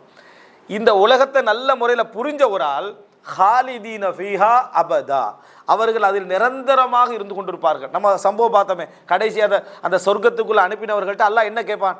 ரிலாஇ அலைக்கும், உங்களை நான் பொருந்தி கொண்டு இனி உங்கள் மீது கோவப்பட நிரந்தரம், இனி உங்கள் மீது கோவப்பட மாட்டேன். இந்த உலகத்தில் ஒரு மூமினோட விருப்பமும் வரும், அவன் தவறு செய்கிற நேரத்தில் அல்லாஹ்வுக்கு கோபம் என்ன செய்யும் வரும். ஆனால் மறுமையுடைய அம்சத்தில் அப்படி இல்லை, இனி உங்கள் மீது நான் கோபப்படவே மாட்டேன். அப்போ சொர்க்கத்துடைய அம்சமே ஹாலிதீன ஃபீஹா அபதா என்பதுதான், நிரந்தரமாக அவர்கள் தங்கி இருப்பார்கள் என்பதுதான் சொர்க்கத்துடைய அம்சமே. அல்லாஹ் தஆலா மனித குலத்துக்கு முதலாவது செஞ்ச ஏற்பாடு என்ன? நிரந்தரம். முதலாவது செஞ்ச ஏற்பாடு ஆதம் அலைஹிஸ்ஸலாத்தையும் ஹவ்வா அலைஹிஸ்ஸலாம் சொர்க்கத்தில் விட்டு அல்லாஹ் தஆலா சொன்ன ஏற்பாடு என்ன அப்படின்னு சொன்னால், நீங்கள் இதில் நிர்வாணமாக மாட்டீர்கள், பசிக்க மாட்டீர்கள். அப்படின்னா உங்களுக்கு எல்லாமே என்ன செஞ்சிருக்கும்? கிடைத்து கொண்டே இருக்கும், எல்லாமே நிரந்தரமாக கிடைச்சிக்கிட்டு இருக்கும். இதுதான் நிரந்தரம் என்ற வார்த்தை அல்லாஹ் தஆலா சொல்லாமல் உங்களுக்கு இது கிடைக்கும் என்று அல்லாஹ் தஆலா சொன்னான். ஆனால் ஆதம் அலைஹிஸ்ஸலாம் தேடினதே தெரியுமா? நிரந்தரத்தை. சொர்க்கத்தில் அவ்வளோ இன்பம் கிடைச்சி ஆதம் அலைஹிஸ்ஸலாம் அந்த தவறுக்கு போவார் தானே. ஏன் போனார் என்றால் இது ஆதம் அலைஹிஸ்ஸலாத்துக்குள்ள விளக்கம் நமக்கு இல்லையே. அதனால ஆதம் அலைஹிஸ்ஸலாத்துல தவறுன சில நியாயங்கள் நமக்கு விளங்காது. ஆதம் அலைஹிஸ்ஸலாம் போனதுக்கான காரணம் என்ன அப்படின்னு சொன்னால், நம்ம என்ன நினைக்கிறோம்? இந்த இவ்வளோ இருக்கக்குள்ள இந்த மரத்துக்கிட்ட போகணுமாண்டு. மனிதன் அப்படித்தான். அதான் ரசூலுல்லாஹ் ஹதீஸில் சொல்கிறாங்க, லவ்கான லிபினி ஆதம வாதியானி லப்தகா இலஹிமா வாதியானி மின் தஹபின் லப்தகா இலஹிமா சாலிசம் வமா யம்லவு ஃபஹு இல்ல துராப். ஆதமுடைய மகனுக்கு 2 ஓடைகள் தங்கம் இருந்தால் 3வது ஓடையை தேடுவான். அதான் ஆதம் அலைஹிஸ்ஸலாம் செஞ்சது. சரியா? என்ன அப்படின்னா, மனிதனுக்கு இப்போ விடிஞ்செழுப்பி பார்க்குறீங்க, வீட்டுக்கு முன்னுக்கால் ஒரு ஏரியாவால் என்ன கோல்டு இது ஓடிக்கிட்டு அல்ஹம்துலில்லாஹ். அப்படியே நான் நிற்போம், என்ன வீட்டில் இந்த ஏரியாவில் இவ்வளோ நாளும் இல்லாமல் ஓடுது அப்படின்னு முதல்ல வேலியை போட்டு அடுத்தவன் பார்க்காம. சரியா? ரெண்டாவது என்ன செஞ்சுருவோம்னா, எங்கெங்கே என்ன இது சான்ஸ் இருக்கின்ற ஊட்ட சுற்றி தோண்டிடுவோம். அது ஒன்று தான் கிடைக்குதே, சந்தோஷமாக இருப்போமே, அது இருக்காது. இதுக்குள்ளே ஏதோ இருக்கு இந்த பூமியில். சரியா? அப்படின்னு நினச்சி தோண்டிடுவோம்.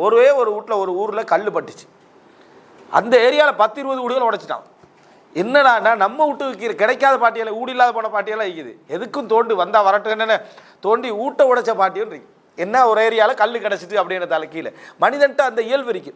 அதாவது 3வது தேடி, அதாவது இதை நிரந்தரமாக்கி கொள்றதும் எக்ஸ்ட்ராவாக்கி கொள்றதும் என்ற ஒரு சிந்தனை மனிதன் எப்பயும் இருக்கும். ஆதம் அலைஹிஸ்ஸலாத்துக்கு சைத்தான் விளங்கினது தான். சைத்தான் ஒரு வாக்கை கொடுக்குறான், ஷஜரத்துல் ஹுல்த், நிரந்தரமாக்கக்கூடிய மரத்தை சொல்லி தரவான்னு கேட்டான். என்ன கேட்டானா, நிரந்தரமாக்கக்கூடிய மரத்தை சொல்லி தரவா. அல்லாஹ் உங்களை தடுத்ததுக்கு காரணம் சொன்னா என்ன தெரியுமா? இந்த சொர்க்கத்தில் நீங்கள் நிரந்தரமாக இருந்துருவீங்கன்னு தான் இதை தின்னவானாடு தடுத்தா. எப்படி சைத்தான் கொடுத்த தஃப்சீர்?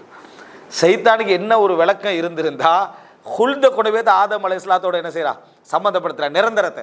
ஆதம் அலைஹிஸ்ஸலாத்துல பேத்து சொல்றா, இதை திண்டுட்டீங்கன்னா சொர்க்கத்தில் நீங்கள் நிரந்தரமாக இருந்துருவீங்க. இந்த மரத்துக்கு பேர் என்ன? ஷஜரத்துல் ஹுல்த், அதாவது நிரந்தரமாக்கக்கூடிய மரம்.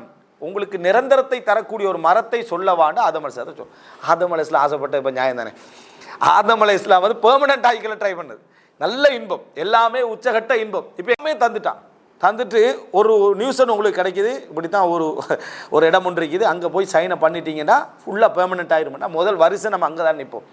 இவ்வளவோ இருக்குதே, நம்ம அனுபவிப்போம் நிற்போமா? யாருக்கும் தெரியாமல் நைட்டோட நைட்டாக போய் சைனை பண்ணுறதா அந்த அப்ளிகேஷனில், அதுதான்டா யார் எங்கே நிற்போம் அங்கே தான் நிற்போம். ஏன்டா இதை பெர்மனெண்ட் ஆக்கி கொள்ளக்கூடிய விஷயம். என்ன தான் இங்கே நீங்கள் வாழ்ந்துட்டு அது இது செஞ்சிட்டாலும் சரி, இங்கே ஒரு ரெசிடென்ஸ் பேமெண்ட் தரேன்னா மனுஷன் எல்லாருக்கும் எப்படி இருக்கும்? ரைட்டு தாங்கன்னு தான் இருக்கும்.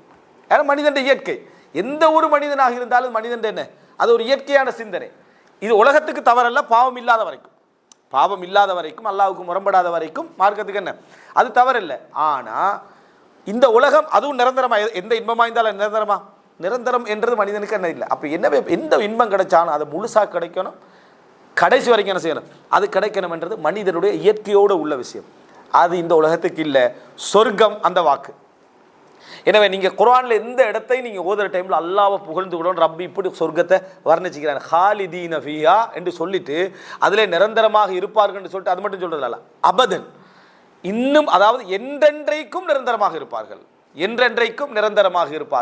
தண்டனைய நரகத்துக்கு அல்லாஹ் தஆலா சொல்ற சந்தர்ப்பத்தில் ஹாலிதீன ஃபீஹா அப்படின்றான், அதிலே அவர்கள் நிரந்தரமாக என்ன செய்வார்கள், அந்த நரகத்தில் இருப்பார்கள் அல்லாஹ் தஆலா சொல்றான். அந்த நிரந்தர தண்டனை, இங்கே நிரந்தர இன்பம், சொர்க்கம் என்றதே அதுதான் என்பதற்கு இன்னொரு செய்தி என்னன்னா, சொர்க்கவாசிகள் சொர்க்கத்துக்கு போன பின்னால, நரகவாசிகள் நரகத்துக்கு போன பின்னால, அதாவது நரகவாசிகளை யாரெல்லாம் எடுக்கப்படணுமோ அவர்களாம் எடுக்கப்பட்ட பின்னால ஒரு அல்லாஹ் தஆலா மரணத்துக்கு ஒரு வடிவம் கொடுப்பான். ஒரு செம்மறியாட்டுடைய வடிவத்தை அல்லாஹ் தஆலா என்ன செய்வான்? மரணத்தை அல்லாஹ் படைக்கலாமே. அல்லாஹ் இப்போ மரணத்தை காணாத வடிவத்தில் படைச்சிக்கிறான். மரணத்துக்கு ஒரு உருவம் கொடுத்து படைக்கலாமா இல்லையா? அல்லாஹ் அந்த மரணத்துக்கு ஒரு உருவம் கொடுத்து அல்லாஹ் தஆலா ஆட்டுடைய வடிவில் அது கொண்டு வரப்படும். நரகவாதிகளும் சொர்க்கவாதிகளும் அழைக்கப்படுவார்கள் பார்க்கறதுக்கு. அழைக்கப்பட்ட பின்னால் அந்த மரணம் அறுக்கப்படும். சொர்க்கத்துக்கும் நரகத்துக்கு இடையில் அது அறுக்கப்படும். அறுக்கப்பட்ட உடனே யா அஹ்லல் ஜன்னா ஹுலூத், அதாவது உங்களுக்கு இது நிரந்தரம்.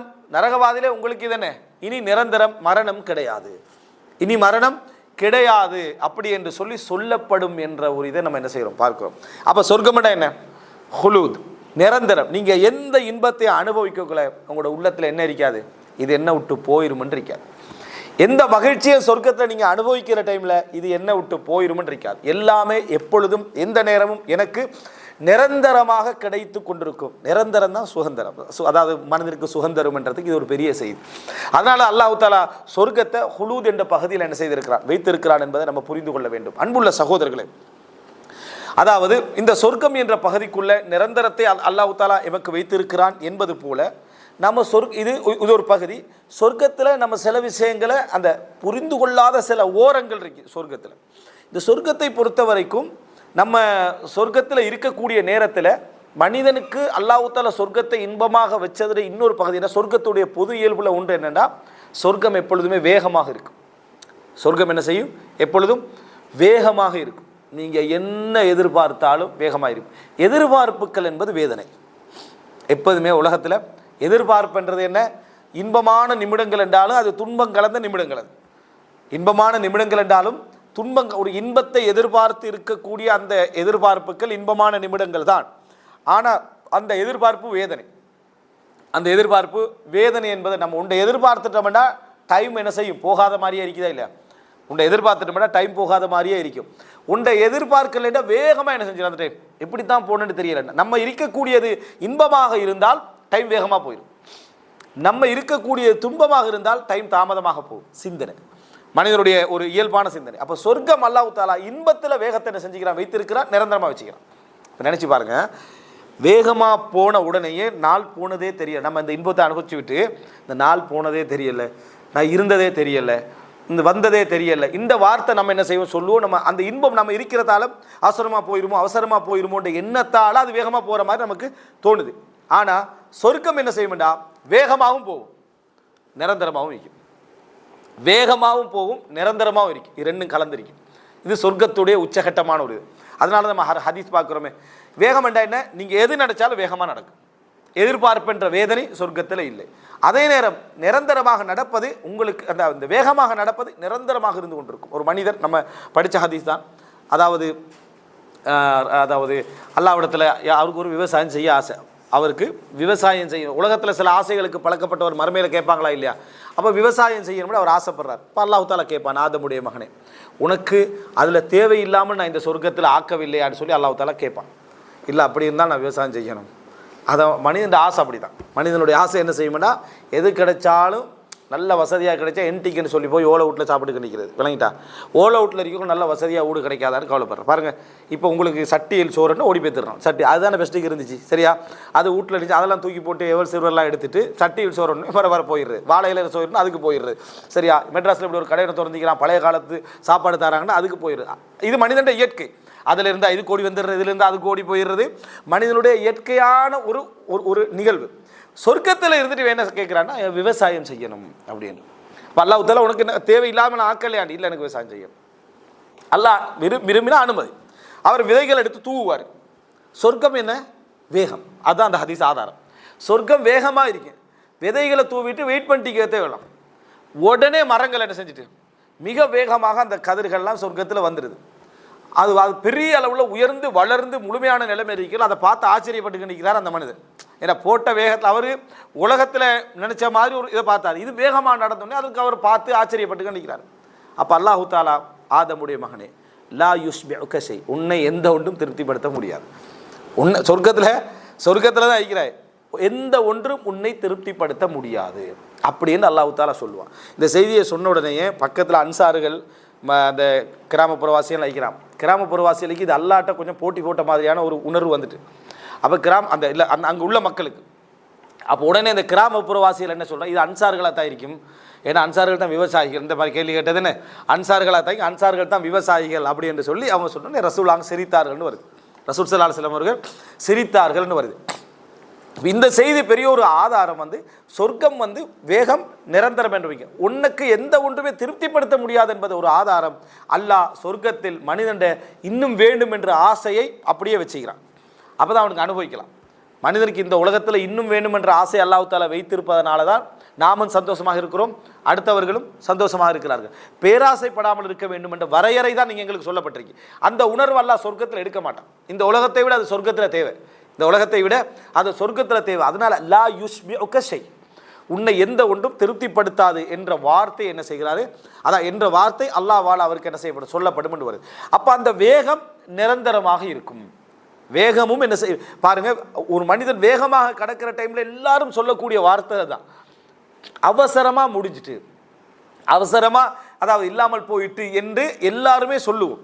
ஆனால் அந்த மாதிரி அவசரமாக போகக்கூடிய ஒரு விஷயத்தையும் நிரந்தர ஒரு அமைப்பாக அல்லாஹ் தஆலா வைத்திருக்கிறாண்டால் சொர்க்கத்துடைய அந்த சுவண்டிகள், சொர்க்கத்துடைய இன்பங்கள் நிரந்தரம் என்பதை என்ன செய்கிறது, எங்களுக்கு காட்டுகிறது.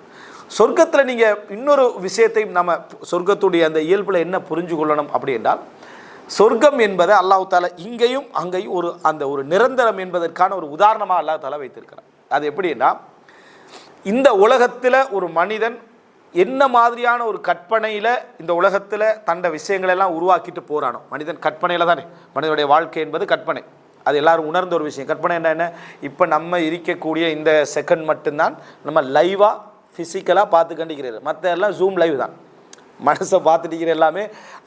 இப்போ இந்த செகண்ட் நம்ம கதவை திறந்தது வந்தது எல்லாம் இப்போ உங்களுக்கு பார்க்கலுமா இல்லை, அதெல்லாம் கற்பனையில் தான் இருக்குது. அதெல்லாம் வந்தது போனது எல்லாம் இதுக்கு முன்னால் நீங்கள் கூட லைஃப்பை பார்க்கணுமா இருந்தால் எல்லாம் கற்பனையில் தான் இருக்குது. அதனால தான் வீடியோ பார்த்தா சந்தோஷம், ஃபோட்டோ பார்த்தா சந்தோஷமே. ஏன் சந்தோஷம்ண்டா லைவாக உள்ளதுக்கு நெருக்கமான பார்வையை பார்க்குறாது. அதனால கடந்த காலத்துடைய ஒரு விஷயத்தை பார்க்குற டைமில் அவன் சந்தோஷம் அடைகிறான். என்னென்னா அதை பார்க்கலாம், அவனுக்கு கற்பனையில் தான் இருக்கும். கற்பனையில் இருக்கிறத எங்கேயாவது பதிவு செஞ்சு வச்சு பார்க்குற டைமில் அவனுக்கு ஒரு பெரிய ஒரு பொக்கிஷம் மாதிரி, அது டைம் ட்ராவல் மாதிரி அவனுக்கு, அது போயிட்டு வர மாதிரி. சரியா, டைம் ட்ராவல் போய் சரியா உதாரணத்துக்கு சொன்னேன், அந்த மாதிரியான அதாவது அவனுக்கு ஒரு கற்பனை வருது. அதே போல் எதிர்காலம் எடுங்க, மனிதனுடைய எதிர்காலத்தை எடுத்தாலும் மனிதனுடைய விஷயம் என்ன, கற்பனை தான். இப்போ இந்த செகண்ட் நம்ம வீட்டுக்கு போகிறோன்னா கற்பனை தான், அது லைவில் பார்க்கலாமா இல்லை. அதாவது கிட்டத்தட்ட ஒன்று மூவ் ஆகிற மாதிரி லைஃப்பில் டைமில் ஒன்று என்னது மூவ் ஆகி கொண்டிருப்பது போலது, எந்த நேரத்தில் முழுமையாக இருந்து கொண்டிருக்க முடியாது. இதைத்தான் இந்த மாதிரியான ஒரு கற்பனையான வாழ்க்கை மனிதனுக்கு நடந்து கொண்டிருக்கிற நேரத்தில் அதியுச்ச கற்பனை எதுவாக இருக்குமெண்டா பார்க்காதது. மனிதனுக்கு எப்பொழுதுமே அதியுச்ச கற்பனை எதுவாக இருக்குமெண்டா, எதை அவன் பார்க்கலையோ அதில் அவன் மனசு அப்படி அட்டாச் ஆகும். அது கிடைக்கும் என்ற ஒரு ஆர்வம் கொடுக்கப்பட்டு விட்டால், அது இருக்கின்ற ஆர்வம் கொடுக்கப்பட்டு விட்டால் அதில் சரியான அளவுக்கு நெருங்கும். கிடைச்சிட்டுண்டா அந்த பண்ணின அவன் கற்பனை அவனுக்கு கிடைச்சிட்டுண்டா குறையும், கொஞ்சம் கொஞ்சமாக குறையும். கல்யாணத்தை பார்க்குறோமா இல்லையா, கல்யாணம் முடிக்கும் போது போட்டு அவன் பண்ணின கற்பனை அது இதெல்லாம் 3-4 மாதத்தில் எல்லாரும் என்ன சொல்கிறாங்கடா, வாழ்க்கைன்றது நம்ம நினச்ச மாதிரி அமையலாம் இல்லை, நினச்ச மாதிரி தான் அமைஞ்சது, கற்பனை குறைஞ்சிட்டு. விளங்கிட்டா, எப்பொழுதுமே நம்ம புரிந்து கொள்ளணும், கற்பனை நிஜத்தை விட பலம். இது நீங்கள் எழுதி வச்சுக்கோங்க, கற்பனை நிஜத்தை விட பலம், அவனுடைய ஸ்ட்ரென்த் அதிகம், அதனுடைய பலம் அதிகம். கற்பனையினூடாக உருவாக்க முடிஞ்சதா சினிமா. அதனால தான் உலகத்தில் அப்படி பெரிய இன்வெஸ்ட்மெண்ட். அது கற்பனை. ஒரு இன்டர்வியூ ஒருத்தன் போகிறான், இன்டர்வியூக்கு போய் அவன் ரிஜெக்ட் ஆகிறான், அடுத்த ஒரு ரிஜெக்ட் ஆகிறான், 3வது ரிஜெக்ட் ஆகிறான். இவன் கற்பனை என்னென்னா அத்தனை பேரையும் கொல்லணுன்றதான், அத்தனை பேருக்கு அடிக்கணுன்றதான். இவன் செய்ய மாட்டான், சினிமாவில் செஞ்சிருவான், அதனால் விரும்புகிறாரு. சரியா, கற்பனை தான் அவன் இன்வெஸ்ட்மெண்ட்டு. கற்பனை ஒரு பலம் அதிகம். ஆனால் கற்பனை கிடைச்சிட்டா காணாத ஒரு ஆளை பார்க்கணும்னு இருப்போம். அவரை பார்த்து 3 மாதத்தில் அவர் நினச்ச மாதிரியெல்லாம் ஒன்றும் இல்லை, அவ்வளோதான். நீ கூட கற்பனை பண்ணிட்ட, நீ என்ன செஞ்சிட்டாய், கூட கற்பனை பண்ணிட்டாய். கற்பனை கொஞ்சம் பெருசாக இருக்கேன். போய் கற்பனை நிஜமாய்க்கிறது சொர்க்கத்தில் மட்டும்தான். கற்பனை நினைத்ததை விட மிக பெரிதாக இருக்கிறது சொர்க்கத்தில் மட்டும்தான். நினைத்ததை விட மிக குறைவாக இருக்கிறது உலகம். நம்ம நினைச்ச கற்பனையை விட மிக குறைவாக இருப்பது உலகம், நினைச்ச கற்பனையை விட அதிகமாக இருப்பது சொர்க்கம். ரசூலுல்லாஹ் சொல்கிறாங்க, வமா ஹத்தர அலா கல்பி பஷர், எந்த ஒரு மனிதனுடைய உள்ளத்திலும் சிந்தனையில் கூட பிறந்திருக்காதுன்றான். அந்த சொர்க்கத்துடைய அந்த அதாவது இன்பங்களுடைய உச்சம் நீங்கள் கற்பனை பண்ணி கற்பனை பண்ணி கற்பனை பண்ணி உச்சமாக ஒன்று நிற்குமா? அதுக்கு மேலே என்றாங்க சொல்லுவோம். அதுக்கு மேலே ஒமா ஹத்தர அலா கல்வி பஷர். ஒவ்வொரு குர்ஆன் வசனம் ஒவ்வொரு ஹதீஸும் சாதாரணமானதில்லை, அதனுடைய கோணங்கள் சாதாரணமானதில்லை. அதுக்கு பின்னால் நிறைய தத்துவம் என்ன செய்ய விரிக்கும். எந்த ஒரு மனிதனுடைய உள்ளத்திலும் அது வந்தே இருக்காது. இப்போ வந்ததே நமக்கு குறைவாக தான் இருக்குது இந்த உலகத்தில், வந்தே இருக்காது அப்படின்றது. அதனால் இஸ்லாம் எங்களுக்கு சொர்க்கம் என்றது ஒரு பலம். என்றைக்கு சொர்க்கத்தை யார் இந்த பவர் பாயிண்டில் அதில் போட்டு காட்ட ஆரம்பிக்கிறாங்களோ, நீங்கள் நினச்சிடவான சொர்க்கத்தில் ஆசையை வளர்க்குறாண்டு குறைக்க ஆரம்பிக்கிறான்னு அர்த்தம். சரியா? குறைக்க நீங்கள் எந்த ஒரு பவர் பாயிண்ட்டு அது இதுன்னு வீடியோ ஷோன்னு காட்டிட்டீங்களே, மரணத்தை பற்றி பேசுனா மரணத்தை பார்க்காதீங்க, மரணத்தை படிங்க, மரணத்தை கேளுங்க. சரியா? மரணத்தை ஞாபகப்படுத்துங்க. இன்னா துதக்கிருக்குமுலாகிற, அது உங்களுக்கு மறுமையை ஞாபகப்படுத்தும். ஆனால் பார்க்குறதுக்கு சிலர் அந்த பவர் பாயிண்ட் போட்டு பார்த்தீர்களா மரணம், அதெல்லாம் ஒன்றும் சரி, அது அவன் கட் பண்ண அந்த காரை பற்றியும் அந்த முட்டின ரோடை பற்றியும் ஊரை பற்றியும் ஆளை பற்றியும் எப்படி முட்டி நடத்தை பற்றியும் தான் நிற்குமே தவிர மரணம் என்ற செய்தி வராது. ஆளை பற்றி இந்த காரில் போய் முட்டிக்கிறான், அதுவும் எக்ஸிடென்டாக தான் செய்யுது அப்படின்னு அதுக்குள்ளே போயிடுவான் அவன். நீங்கள் எந்த கற்பனை மனிதனுக்கு வச்சாலும் சரியான பவர் ஆகிக்கிறது. சொர்க்கம் எங்களுக்கு கற்பனையிலே வராதது. அதனால் எப்படி சொர்க்கத்தை உருவாக்கிக்கின்றா, ஒரு நிரந்தர தோட்டத்தை தயார்படுத்துவதும் தற்காலிக உலகத்தில் இருப்பது போலையும் தயார்படுத்தப்பட்டிருக்குது. எப்படி என்றால் ரசூல் ஸல்லல்லாஹு அலைஹி வஸல்லம் சொல்கிறாங்க, ஒவ்வொரு மனிதனுக்கும் சொர்க்கத்திலும் அவன் போகக்கூடிய ஒரு இடம் உண்டு, நரகத்திலும் அவனுக்குரிய இடம் உண்டு. எல்லாருக்கும் இருக்கு. எங்களுடைய அந்த இடம் எங்களுக்காக ஒதுக்கப்பட்டிருக்கிறது. நரகத்திலும் அவனுக்கு ஒரு இடம் உண்டு, சொர்க்கத்தில் அவனுக்கு ஒரு இடம் உண்டு. நாம் சொர்க்கத்தில் எவ்வளவு இடத்தை வாங்குகிறோம் என்பதும் அந்த இடத்தை விசாலப்படுத்துவதும் அந்த இடத்தை உருவாக்குவதும் அந்த இடத்துல எங்களுடைய விஷயங்களை தயார்படுத்துவதும் 100% உண்மையானது, 100% நிரந்தரமானது. இந்த உலகத்தில் நம்ம கட்டுவதை விட இந்த உலகத்தில் நம்ம உருவாக்குவதை விட. ஹதீஸ் 12 ரக்காத்துக்கள் யார் ஒரு நாளைக்கு சுன்னத்து தொழுகிறாரோ அவருக்கு ஒரு வீடு கட்டப்படும்னா எங்கே கட்டப்படும்? இவருக்கே ஒதுக்கப்பட்ட இடத்தில் கட்டப்படும். 12 ரக்காத்துக்கள் ஒரு 2வது நாள் ஒருத்தர் தொழுகிறாருண்டா அவருக்கு ஒரு மாளிகை என்ன செய்கிறது? கட்டப்படுகிறது. 3ஆம் நாள் தொழுகிறாண்டா இன்னொரு மாளிகை கட்டப்படுகிறது. சைத்தான் வருவான், நீ ஒரு ஆள் தானே, உனக்கு என்னத்துக்கு 100 மாளிகை, விளங்கிட்டா? உனக்கு என்னத்துக்கு 100 மாளிகை. அதே சைத்தான்ட்ட திருப்பி கேளுங்க, எனக்கு இந்த உலகத்தில் 100 மாளிகை தான் எடுத்துக்கொள்ளும். சொந்த பந்தங்களுக்கு உறவுகள் இருக்குது, அவங்க எனக்கு ஒன்று போதும், ஆனால் மற்றவங்களுக்கெல்லாம் கொடுக்கணும். அதுதான் என்ன சொர்க்கம் என்றது. அல்லாஹு தாலா எங்கள் சிந்தனைக்கே வராத அமைப்பில் தான் அல்லாஹு தாலா என்ன வைத்திருக்கிறார். அப்படின்னா சொர்க்கத்தில் தேவையில்லாமல் அல்லாஹு தாலா எங்களுக்கு என்ன செய்யலாம்? இன்பத்தை வைக்கவில்லை, மனிதனுக்கு நீ விரும்பிய அமைப்பில் வாழ்ந்து கொள்வதற்காக வைத்திருக்கிறான். எனவே சொர்க்கம் முழுதும் இல்லைன்னா ரசூலுல்லாஹி ஸல்லல்லாஹு அலைஹி வஸல்லம் உமருடைய மாளிகை எப்படி பார்த்தாங்க? உமர் ரலியல்லாஹு அன்ஹு மாளிகை பார்த்தார்கள். அவருடைய அதாவது சொர்க்கத்து மனைவி உதுவெடுத்து கொண்டிருப்பதையும் ரசூல் ஸல்லல்லாஹு அலைஹி வஸல்லம் கண்டார்கள். உமருடைய ரோஷத்தின் காரணமாக சொர்க்கத்துக்குள்ள நுழையவில்லை, அந்த வீட்டுக்குள்ள என்ன நுழையவில்லை என்றும் சொல்லியும் என்ன செஞ்சாங்க? ரசூல் ஸல்லல்லாஹு அலைஹி சொன்னார்கள், ரெடி என்று அர்த்தம். சொர்க்கத்தில் என்ன செய்கிறது? அது நிரந்தரமாகின்ற அர்த்தம். ஒத்தர் லா ஹவுல வலா குவத இல்லா பில்லா, முயற்சியும் சக்தியும் அல்லாஹ்வை கொண்டே அன்றி வேறு இல்லைன்னு ஒருத்தர் சொன்னால் அவருக்கு அவருடைய நிலத்தில் என்ன செய்யப்படும் என்றால் ஒரு புதையல் புதைக்கப்படும், ஒரு மகிழ்ச்சி புதைக்கப்படுதாங்க. கன்ஸ், அவர் இடத்துல ஒரு கன்ஸ் நாங்கள் சொல்லுவாங்க, அந்த இடத்துல புதைக்க லா ஹவுல வலா குவத இல்லா பில்லா உணர்ந்து சொல்கிறாரு. முயற்சியும் சக்தியும் அல்லாஹ்வை கொண்டே அன்றி வேறு இல்லை என்று சொல்லிட்டாருன்னா, முயற்சினா எங்களுக்கு முயற்சி எடுக்கிறதா இருந்தாலும் அல்லாஹ்வுடைய நாட்டம் இருக்கும். அல்லாஹ் தான் அதுக்கு சக்தியையும் என்ன செய்யணும்? தரணும். அல்லாஹ்வுடைய இது இல்லாமல் எனக்கு செய்ய முடியாது என்று ஒருத்தர் சொன்னா அதை எடுக்கப்படும். சுபஹானல்லாஹ் கரசுல் ஜன்னாண்டா, சுபஹானல்லாஹ் சொன்னால் சொர்க்கத்தில் ஒரு தாவரம் அவருக்காக நட்டப்படுகிறது. இதெல்லாம் எங்கே தயாராகுது? எங்களுக்குரிய இடத்துல, நம்ம நினைக்கப்படாத பொதுவான இடத்துல தயாராகுதுன்னு சொல்லி எங்களுக்குரிய இடத்தில் அது தயாராக்கப்படுகிறது. நம்ம எந்த நன்மை செய்தாலும் நமக்குரிய நிரந்தரமான இடத்துல நம்ம கட்டி கண்டிக்கிறோம். இது தற்காலிகமான இடத்துல நம்ம கட்டி கண்டிக்கிறோம். மனிதனுக்கு இந்த சிந்தனை வரணும். சிம்பிளாக எவ்வளவு தான் பணம் கொடுத்துட்டாலும் இந்த ஊரில் நம்ம இல்லைண்டா நம்ம பெரிய ஒரு ஊடுண்டு எடுத்து சரி டெம்பரரியாக ஊடு கட்டுவோமான்னு கேட்டால் கட்ட மாட்டோம். நம்ம பெரும்பாலும் என்ன செய்ய வேண்டாம், ஒரு சாதாரணமாக ஒரு ரெண்டுக்கு ஒரு வீட்டில் இருந்துட்டு போயிடும். ஏன்னா நம்ம இங்கே நிரந்தரம் இல்லை, நம்மளோட ஊர் தான் நமக்கு மருமை, நம்மளோட ஊர் தான் நமக்கு மருமை. அங்கே தான் காணி எடுத்து நிலம் எடுத்து பெருசாக ஊடெல்லாம் கட்டியிருப்போம். என்னடா கற்பனையில் ஒமா ஹத்தர் அலா கல்வி பஷர் அங்கே தான். சரியா? வீட்டில் எல்லாம் இவன் சில வேலை சிலர் அந்த வீட்டுக்கு போக மாட்டான், மௌத்தாயிடுவான். ஆனால் வேலை நடந்துட்டு அவர் எங்கே இருக்கிறார்? ஃபொரினில் இருக்கிறாரதுக்கு அடையாளமே ஊட்ட குடையிறது. விளங்கிட்டா? ஃபொரினில் இருக்கிறதுக்கு அடையாளம் என்ன? ஊட்ட கொட்டஞ்சி வீடு கட்டி முடிஞ்சால் சும்மா வைக்க மாட்டான். சரியா? அவனால் அது சும்மா இருக்கல, பெயிண்ட்டை கீறிட்டான்லாம், பெயிண்ட் அடிக்காம நீ வச்சு வந்த புறம் வாழ வேண்டிய நீனும் இல்லை, குடும்பமும் இல்லை, யாரும் இல்லை. சரியா? இருந்தால் பரவாயில்ல, அடி அடின்னு அடிச்சுட்டு இருக்கலாம். இருக்காத வீட்டுக்கு அடி அடின்னு அடிச்சுக்கிட்டு இருப்பான். என்ன காரணம்? அவன் நிரந்தரம். அது அவன் மனசுல என்ன இருக்கேன்டா, சரிப்பிழைகளை தாண்டி நிரந்தரம் எனது ஊர் இந்த உலகத்தில். இங்க தற்காலிகம், ஆனால் இருந்தது 40 வருஷம், இங்கே அங்கே 20 வருஷம் தான். ஆனால் அவனோட கற்பனையில் என்னடா, இங்கே தற்காலிகம், அங்கே நிரந்தரம் என்றதுனால பெருசு அங்கே மனிதனுடைய நிரந்தர சிந்தனை இப்படி தான் வரும். அப்போ நமக்கு உண்மையில் நிரந்தரம் எது? நாங்கள் சொர்க்கத்தை உண்மையாக நம்புகிறோம் என்றால், ஆழ்மனதால் நம்புகிறோம் என்றால், இந்த சொர்க்கத்துக்குள்ள நம்மளோட ஒவ்வொன்றும் லா ஹவ்ல வலா குவத்த இல்லா பில்லாஹ், சுப்ஹானல்லாஹ், அல்ஹம்துலில்லாஹ், அல்லாஹு அக்பர், இதெல்லாம் அஸ்ஸப்ரு தியா, ரசூலாங்க ஒளி. என்னாங்க பொறுமை ஒளி. பொறுமை கருத்தியல் ரீதியான ஒளி மட்டுமல்ல, எங்களை சொர்க்கத்துடைய ஒளி. அது சொர்க்கத்துடைய ஒளி. அது அப்போ எல்லாமே எங்களுக்கு சொர்க்கத்தில் எங்களுக்கென்று ஒதுக்கப்பட்ட பகுதியில் அது வழங்கப்படுகிறது. சில இப்போ நரகவாதிகளுக்கும் சொர்க்கத்தில் ஒரு இடம் உண்டே, வத்தில்கல் ஜன்னா அல்லதி ஊரிஸ்துமுஹா, அல்லாஹு தஆலா சொல்கிறான். நீங்கள் அனந்தரமாக கொடுக்கப்பட்ட சொர்க்கம் இருக்கிறதே என்று அல்லாஹு தஆலா. அனந்தரமாக கொடுக்கப்பட்டா இன்னொருத்தர் எனக்கு கிடைச்சேன்னு அர்த்தம். இன்னொருவருடையது அதான் அனந்தரமாக கிடைக்கிறது, சொத்தா கிடைக்கிறது, மீராதாக கிடைக்கிறதுனா இன்னொருவருடையது எங்களுக்கு கிடைக்குதுன்னு அர்த்தம். அதாவது சில இந்த உலகத்திலே வாழ்ந்த இறை நிராகரிப்பாளர்கள் சொர்க்கத்துக்கு தகுதியற்றவர்களாக மாறுவார்கள். அவைகளை யாருக்கு கொடுக்கப்படும்? அதாவது சொர்க்கவாதிகளுக்கு என்ன செய்யும்? கொடுக்கப்படும் அப்படின்ற அர்த்தம். இதுதான் அங்கே சொல்ல. நரகத்திலே உள்ள இடம் எங்களுக்கு என்ன, அங்கே அடுத்தவர்களுக்கு என்ன செய்யப்படும்?